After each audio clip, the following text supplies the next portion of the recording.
My sheep listen to my voice. I know them, and they follow me. So how do we position ourselves to actually experience God talking to us? Number one, you got to be open to it. You got to be open to the voice of God.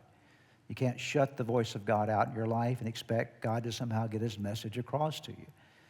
And one of the ways you're open to God's voice is, again, by studying his word, by being in church, by all those things that you know that you need to do that will open you to the voice of God, and also by praying, God, speak to me. God, I need and want and desire to hear your voice in my life.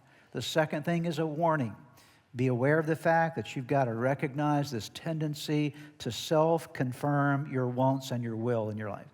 So this is important to realize. We all have this bias toward doing what we want rather than what God wants, and asking God to bless our plans rather than us discover his plans for our life. Have you ever asked God to bless your plans? Okay. I got this great plan, God. Would you please bless this?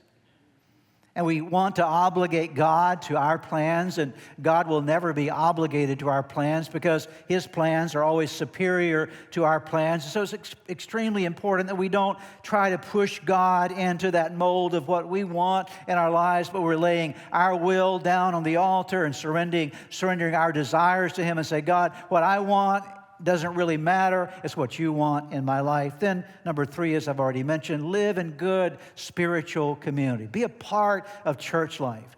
Don't let it be something that you just come to on the weekend or come to occasionally. No, get involved in church. Get involved in the local church environment because you're going to grow as a part of that. And if you're looking for a perfect church, it does not exist. And if you ever find it, don't join it because you'll ruin it. Okay?